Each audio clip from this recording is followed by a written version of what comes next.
नमस्कार साथियों, स्वागत है आपके अपने YouTube चैनल में। आज की इस वीडियो में हम कुछ कविताएं रखने वाले हैं। ठीक है, उनके प्रकाशन वर्ष, उनके कवियों के बारे में जिन्होंने उनको लिखा है। और साथियों, ये लंबी कविताएं हैं। ठीक है, हिंदी साहित्य की परीक्षाओं में अक्सर पूछी जाती हैं। बहुत ही महत्वपूर्ण ये कविताएं हैं साथियों। ठीक है, तो इनके बारे में हम बिल्कुल संक्षिप्त में पढ़ेंगे जितना पेपरों में पूछा जाता है।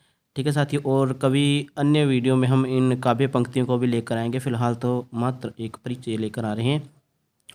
तो Hindi master cadre, UGC NET Hindi, KVS Hindi, NVS या अन्य हिंदी परीक्षाओं के लिए वीडियो बहुत लाभदायक सिद्ध होने वाला है। तो साथियों, मैं पढ़ना शुरू कर रहा हूँ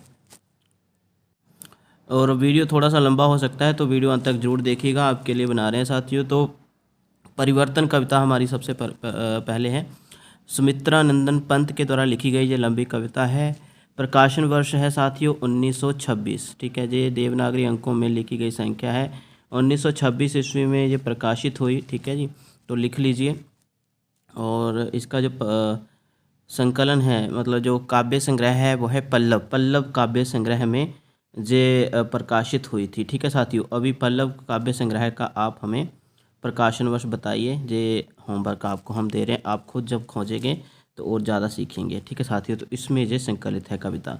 तो परिवर्तन उस दौर की कविता है जब प्रबंधात्मक रचना विधान को सबसे विशेष सम्मान प्राप्त हुआ था। मतलब महाकाव्य, खंड काव्य रचे जा रहे थे, लेकिन परिवर्तन लंबी कविता लिखी गई सुमित्रा नंदन पंत के द्वारा उसी समय जब प्रबंधात्मक मतलब महाकाव्य और खंड काव्य द्वारा बहुत ज़्यादा रचे जा रहे थे। ठीक है, हालांकि ये खंड काव्य या महाकाव्य नहीं है, एक सामान्य सी कविता है। महत्व और प्रासंगिकता के बारे में किसी को कोई संदेह नहीं था।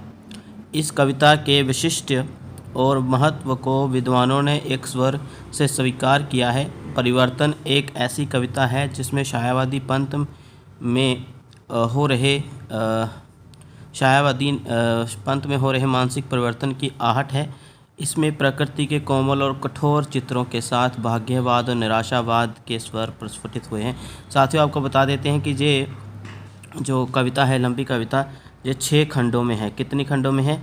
ये 6 खंडों में विभाजित हैं। ठीक है, और ये आप लिख लीजिए, 6 खंडों में विभाजित परीक्षा में पूछा जा सकता है। और एक चीज़ और साथियों, ध्यान रखिएगा कि इस कविता में निरंतर जीवन में हो रहे परिवर्तनों के बारे में बताया गया है कि कभी दुख मिलता है तो कभी सुख मिलता है। ठीक है, तो सभी जो रस हैं इस दुनिया में हमें मिलते हैं समय समय पर, और समय जो है वो स्थिर नहीं है, अडिग नहीं है एक जगह के ऊपर, वो निरंतर परिवर्तनशील है। बहुत अच्छी कविता साथियों, तो कभी हम आपके लिए ये कविता ज़रूर लेकर आएंगे। साथियों, दूसरी कविता जो हम लेकर आए हैं आपके लिए, वो है जयशंकर प्रसाद की प्रलय की छाया। बहुत बार पूछी गई है, बहुत बार पूछी जाती है, लंबी कविता है। और 1933 ईस्वी में प्रसाद जी का प्रकाशित काव्य संकलन लहर में संकलित है। ठीक है जी, लहर काव्य संग्रह जो है उसमें संकलित ये कविता है। अभी लहर काव्य संग्रह कब प्रकाशित हुआ साथियों, ये हमें ज़रूर कमेंट सेक्शन में जाकर बताइएगा। ठीक है जी, कमेंट सेक्शन में जाकर ज़रूर बताइएगा। इसका जब खुद आप खोजेंगे प्रकाशन वर्ष लहर काव्य संग्रह का, तो आप ज़्यादा सीखेंगे। ठीक है जी, तो फिलहाल तो प्रकाशन वर्ष इस कविता का मैंने बता दिया, और ये बता दिया कि लहर काव्य संग्रह में। और इसके जो पात्र हैं साथियों, उसके बारे में भी पूछा जाता है, क्योंकि यह एक प्रकार की कथा कविता है। ठीक, कथात्मक इसमें कहानी है, ये नहीं कि परिवर्तन कहानी, माफ़ करिएगा, कविता की तरह उसमें सिर्फ ज़िंदगी के कुछ पहलू बताए गए हैं। लेकिन इसमें साथियों बतौर एक कविता चलती हैं, तो उसके बारे में हम आपके सामने रखेंगे जो कहानी है। ठीक है, ये एक लंबी कविता पहले वाचन के उपरांत कई तरह से पाठक की चेतना में संक्रमित होने लगती है। अनेक दृश्य रूप के अद्भुत और इंद्रजालिक सम्मोहक के साथ व्यक्ति या पाठक को सुख और सौंदर्य की प्रीतिकर विस्तार में फैलाते चले जाते हैं। दूसरी ओर भयानक उत्पात और संकट के साथ दृश्य संवेदना को क्षुब्ध करते रहते हैं। साथ ही सौंदर्य की जादुई सम्मोहन और उत्पात की परिणतियों को एक साथ सहारने झेलने वाले क्षण का चित्रण प्रभावी रूप में होता है। इस कविता के आरंभ में उत्तेजक सौंदर्य को समस्त सृष्टि में व्याप्त दिखाया गया है। अंत में उसकी पतनशील परिणति को भी उभारा गया है। तो क्या परिणति जो है, पतनशील परिणति को कैसे उभारा गया है, वो हम इस कविता के माध्यम से साथियों बताएंगे। जयशंकर प्रसाद का काव्य नया अनुभव, ये काव्य जो है, मतलब ये कविता जो है वो एक नया अनुभव, संवेदना और नया शिल्प लेकर आता है। और प्रलय की छाया, जो लंबी कविता भी इसी का रूप है। इसका कथानक ऐतिहासिक पृष्ठभूमि को लेकर हुआ है। और साथियों, गुजरात के राजा कर्णदेव, जी आप पात्र लिख लीजिए, गुजरात के राजा हैं कर्णदेव, उनकी रानी कमलावती एवं अलाउद्दीन खिलजी तथा उसके हत्यारे खुसरू को लेकर प्रसाद ने एक संघर्ष कथा का खाका बुना है। तो लिख लीजिए जो पात्र अभी मैंने बताए, ठीक है। तो अलाउद्दीन खिलजी का हत्यारा खुसरू, अलाउद्दीन खिलजी खुद इसका एक पात्र है, और कर्णदेव, राजा कर्णदेव की जो रानी है कमलावती, वो भी इसकी पात्र हैं, ठीक है साथियों। तो जी लिख लीजिए, खुसरू एक हिंदू युवक था जिसे कमलावती अपने शैशव काल से जानती थी, जिसका वास्तविक नाम मानिक था। प्रस्तुत लंबी कविता कमलावती के मानसिक द्वंद्व को अभिव्यंजित करती है। मन की गहन परतों पर अनेक मनोभावों के नर्तन को, उत्थान पतन को, नारी सुलभ चिति को प्रसाद ने बड़े कौशल से रचा है, जहाँ घटना तत्व एवं प्रकट कथात्मकता अति मुख्य है। रूप गर्विता, अभी कहानी साथी चलना शुरू हो गई है, ठीक है। रूप गर्विता मतलब सुंदर कमलावती जो है अपने पति गुर्जर नरेश कर्णदेव के साथ सुख और ऐश्वर्य का जीवन व्यतीत करती हैं। कुछ काल के उपरांत दिल्ली का सुल्तान अलाउद्दीन खिलजी गुजरात पर आक्रमण कर देता है। गुजरात की प्रजा त्राही त्राही कर उठती है। राजा बड़ी वीरता से शत्रुओं का सामना करता है। रानी कमला भी युद्ध में कूद पड़ती है। उसके इस वीरांगना रूप को देखकर राजा कर्णदेव बहुत प्रसन्न होते हैं, किंतु वे पराजय से नहीं बच पाते हैं और निर्वासन की स्थिति में तुर्की सैनिकों द्वारा घेर लिए जाते हैं। तुर्की सैनिक कौन है साथियों? ये अलाउद्दीन खिलजी के सैनिक हैं, ठीक है। आगे, ऐसे में राजा तो लड़ते लड़ते दूर निकल जाते हैं, किंतु कमलावती जो है अलाउद्दीन खिलजी के द्वारा बंदी बना ली जाती है। कमला पहले तो रानी पद्मावती है ना, पद्मिनी के जौहर का स्मरण करती है कि मैं क्यों ना जौहर कर लूं, किंतु उसके अंतर्मन में सुल्तान से प्रतिशोध लेने का निश्चय जागता है। वह कहती है कि मैं बदला लूँगी अलाउद्दीन खिलजी से। सुल्तान के सामने पहुंचने पर अपना जीवन समाप्त करना चाहती है, किंतु असफल होती है। इसके बाद जो जीवन को सौभाग्य मानकर दूसरे सुख उपभोग करने लगती है।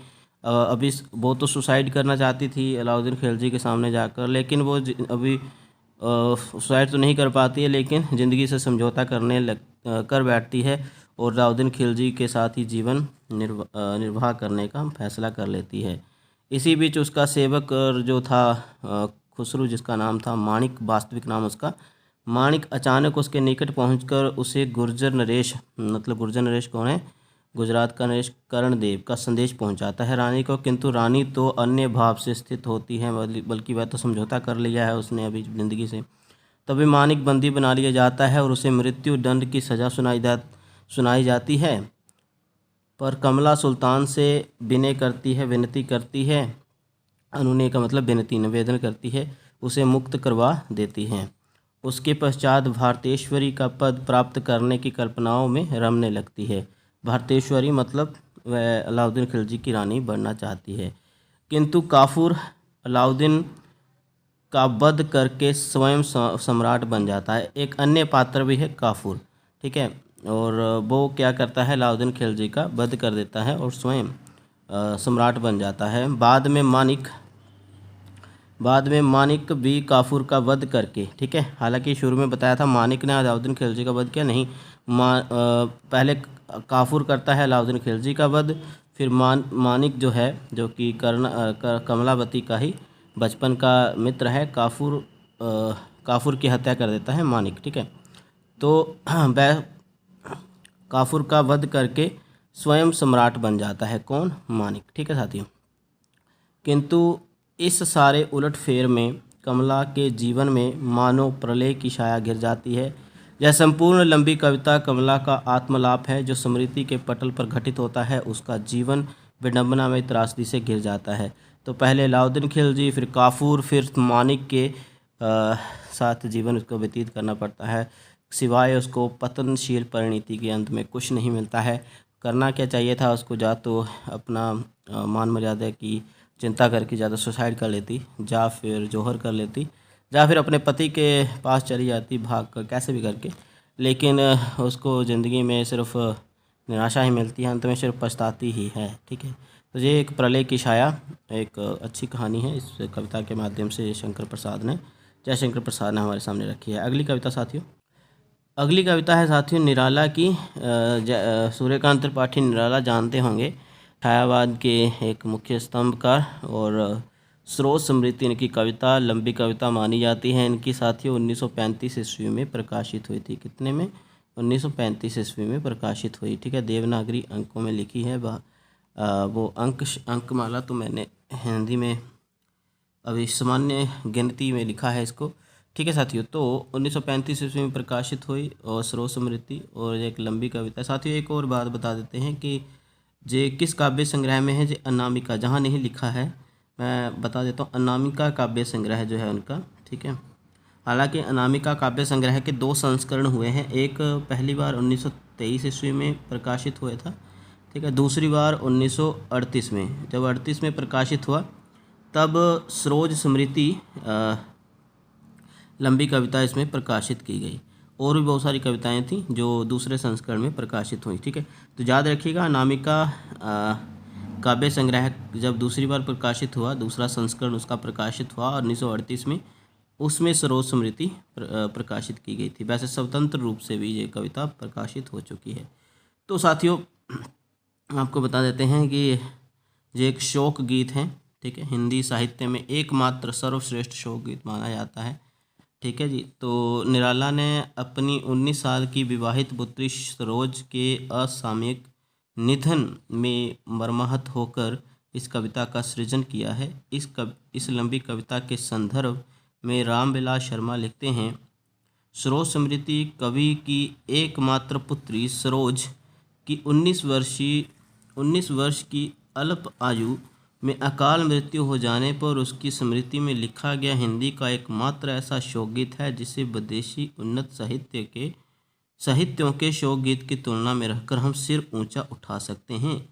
जिस समय सरोज का निधन हुआ उस समय निराला 50 रुपये मासिक वेतन पर सुधा पत्रिका में अपनी जीविका चलाने के लिए नौकरी करते थे। पुत्री के वियोग में निराला की जो व्यथा हुई उसी का अव्यक्त रूप सरोज स्मृति यह लंबी कविता है। तो साथियों इसकी काव्य पंक्ति हम कभी शेयर करेंगे आपके साथ, तो लिख लीजिए जो जानकारियाँ आपको मैंने दी इस सामान्य से परिचय में। साथियों जो अगली लंबी कविता आपके लिए लेकर आया हूँ वो है राम की शक्ति पूजा। ठीक है, ये महाप्राण मतलब निराला जी की ही महाप्राण भी बोला जाता है निराला को। तो निराला जी की कविता है जो कि प्रकाशित हुई थी 1937 ईस्वी में। ठीक है, 1937 ईस्वी में प्रकाशित हुई थी, तो याद कर लीजिएगा इसे। और ये भी अनामिका काव्य संग्रह में है। ठीक है, और सबसे चर्चित और लंबी कविता मानी जाती है उनकी ये, और एक विशिष्ट उपलब्धि मानी जाती है उनकी।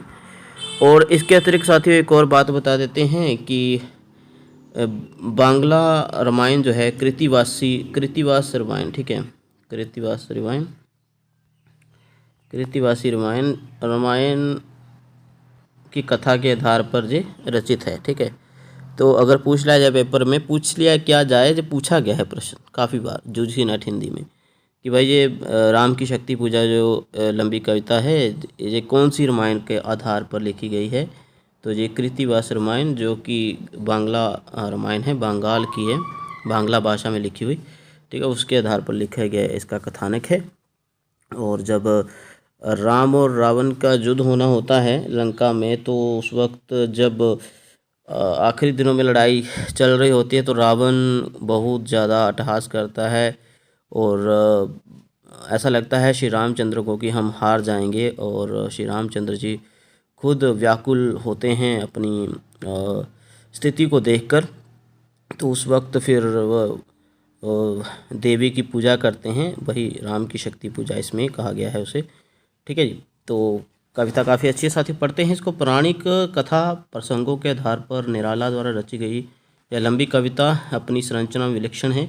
इस लंबी कविता में राम और रावण के युद्ध का वर्णन है। राम रावण युद्ध के बीच अपनी सेना का पराजय और अपनी देवास्त्रों की असफलता से विचलित राम द्वारा शक्ति की उपासना का प्रसंग कविता के शीर्षक को सार्थकता प्रदान करता है।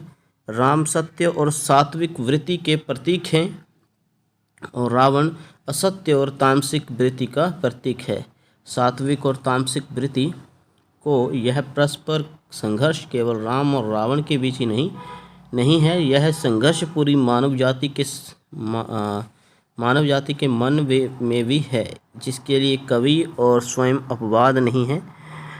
इस रचना में निराला का अपना जीवन संघर्ष भी उभर कर सामने आया है। ठीक है, तो ये रही कथा साथियों इसकी। अगली कविता पढ़ते हैं साथियों। अगली कविता जो है वो नरेश मेहता, जो कि दूसरे तार सप्तक में एक महत्वपूर्ण कवि हैं। तार सप्तक दूसरा जब आया था 1951 के बीच, ठीक है जी, 1951 में, तो उस वक्त जो प्रकाशित हुई थी। दूसरे तार सप्तक के कवि हैं, ठीक है जी। तो समय देवता कविता का नाम है, लंबी कविता है। जो दूसरा तार सप्तक इस काव्य संकलन में 1951 ईस्वी में ये प्रकाशित हुई थी जी। और इस कविता में रूपात्मक, बिंबात्मक, विधान, चिंतन, संवेदना अंतराल दिखाई देता है जी। समय देवता वस्तु परक दृष्टि से विश्व दर्शन का प्रयास करने वाली कविता है। साथ ही इसमें सामाजिक प्रगतिशील दृष्टि की स्पष्ट छाप दिखाई देती है। यह कविता समय देवता को संबोधित है। कवि ने कविता के बीच में लगभग 1 दर्जन बार समय देवता को संबोधित किया है। नरेश मेहता दार्शनिक मिजाज के कवि हैं। भारतीय चिंतन में समय के बारे में बहुत विचार किया गया है। उसे काल कहा गया है, उसे सबसे बलवान कहा गया है। सृष्टि में जो कुछ घटित होता है वह काल में ही घटित होता है। प्रस्तुत कविता में नरेश मेहता ने इसी समय देवता को अपनी पृथ्वी पर घटित होने वाली घटनाओं का परिचय दिया है। उसमें पहाड़ों का जिक्र है, धरती का जिक्र है, नक्षत्रों का, आकाश का, अंतरिक्ष का, ठीक है, हो रहे परिवर्तनों का, मनुष्य ने कितनी प्रगति की है, क्या नुकसान क्या है, सब साथियों इसमें है। ठीक है, ये भी काव्य पंक्तियाँ आपके सामने हम प्रस्तुत करेंगे। अगली जो कविता है साथियों वो है धर्मवीर भारती की प्रमुख्य गाथा। ठीक है जी, और ये भी लंबी कविता है जो कि 1951 ईस्वी में प्रकाशित हुई थी साथियों। और ये 7 वर्ष गीत जो उनका काव्य संकलन है उसमें संकलित है। प्रमुख्य गाथा यह लंबी कविता एक ग्रीक मतलब ग्रीस, ठीक है, यूनान जिसे बोला जाता है, ग्रीक पौराणिक कथा पर आधारित है, जिसमें एक ग्रीक पौराणिक पुरुष प्रमुख्य की कथा विस्तार से चित्रित की गई है, जिसके आधार पर पुरातन सामंतवादी व्यवस्था के ऊपर व्यंग्य करते हुए मानव की विकास की कामना की है। इस कथा के पात्र केंद्रीय स्थिति में रहता है। ठीक है साथियों, प्रमुख्य ही इसका मुख्य पात्र। अगली कविता साथियों हमारे सामने वो है असाध्य वीणा। क्या है? असाध्य वीणा। ये है साथियों अज्ञेय जी की लंबी कविता है। ठीक है, और इसका काव्य संग्रह जो है, मतलब जो इस काव्य संग्रह में संकलित है वो है आंगन के पार द्वार। ठीक है साथियों, और ये काव्य संग्रह प्रकाशित हुआ था जी 1961 में। ठीक है, 1961 में काव्य संग्रह आया था और उसमें ये कविता थी। और इसमें क्या है साथियों वो हम विशेष रूप से आपको बताएंगे कि असाध्य वीणा अज्ञेय की सर्वाधिक लंबी काव्य रचना मानी जाती है और इसमें एक संक्षिप्त आख्यान भी है। आख्यान मतलब कहानी, जो इस प्रकार है। एक राजा था जिनके पास एक बहुत पुरानी वीणा थी।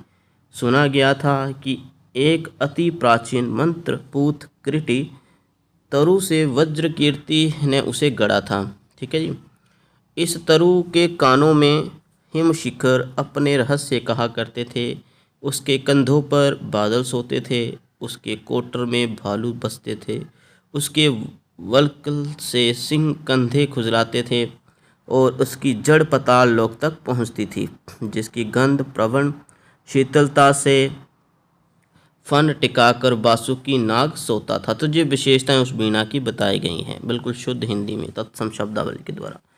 ऐसे वृक्ष से बनी हुई अभिमंती वीणा को राजा के बुलाए हुए बड़े बड़े कलावंत भी नहीं बजा सके। जिसके कारण उसका नाम असाध्य वीणा ख्यात हो गया। ठीक है जी, सामान्य सी वीणा लगती थी, लेकिन कोई भी कलावंत, कोई भी बड़ा कलाकार इसको नहीं बजा पाया, जिसके कारण इसका नाम असाध्य वीणा हो गया था। सबसे अंत में जिस साधक कलावंत का आमंत्रण राजा ने किया, उसके लिए 3 संबोधन प्रयुक्त हैं। मतलब सबसे अंत में जो व्यक्ति आया इस वीणा को बजाने के लिए, उसके लिए 3 नाम हैं। एक तो प्रियावंद, दूसरा है केश कम्बली, तीसरा है गुफा गे। ये कविता में 3 नामों से पुकारा गया है। तो याद करिएगा, जो मुख्य पात्र हैं वो उसको 3 नाम दिए गए हैं इस कविता में, तो ये पूछा जा सकता है। उन्होंने वीणा गोद में रखी, ठीक है जी, प्रियवंद ने, और झुककर उसके तारों पर मस्तक टेक दिया, माथा टेका। वीणा को साधने के बदले में वे स्वयं को शोध रहे थे। अपने आसपास के परिवेश को भूलकर वे पूर्णतः उस कृति तरु तथा उसके परिवेश और वीणा के निर्माता के प्रति समर्पित हुए। मतलब जिसने उसको घड़ा है, जिसने उसको वीणा को बनाया है, ठीक है जी, उस असाध्य वीणा को, तो उसके प्रति समर्पण भाव दिखाया। संपूर्ण समर्पण के द्वारा अपनी अनुभूति में उन्होंने अब तरु, वन, हिम शिखर, पवन को अपनी गोद में लाने वाली समस्त ऋतुओं आदि को जमा लिया। तब उनका हाथ एकाएक उठा, अचानक उठा, वीणा के तारों पर उंगलियां कांपी और सहसा वीणा झंझना उठी। जो अभिमंत्रित सम्मोहन संगीत उससे उत्पन्न हुआ, उसमें प्रत्येक ने अलग अलग स्वर सुने। तो ये एक कहानी है उस असाध्य वीणा को साध्य बनाने में जो काम किया प्रियवंद ने, केश कम्बली और गुफा के नाम दिए गए हैं उस व्यक्ति को। ठीक है, अगली जो कविता साथियों वो है रघुवीर सहाय की कविता है आत्महत्या के विरुद्ध।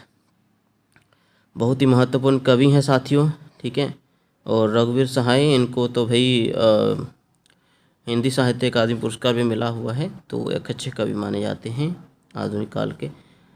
रघुवीर सहाय की आत्महत्या के विरुद्ध एक वैचारिक लंबी कविता है।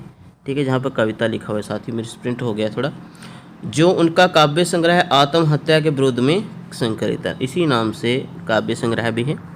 ठीक है, इसी कविता के नाम पर काव्य संग्रह रखा गया है, क्योंकि प्रसिद्ध कविता के नाम पर ही काव्य संग्रह नाम रखा गया था काव्य संग्रह का।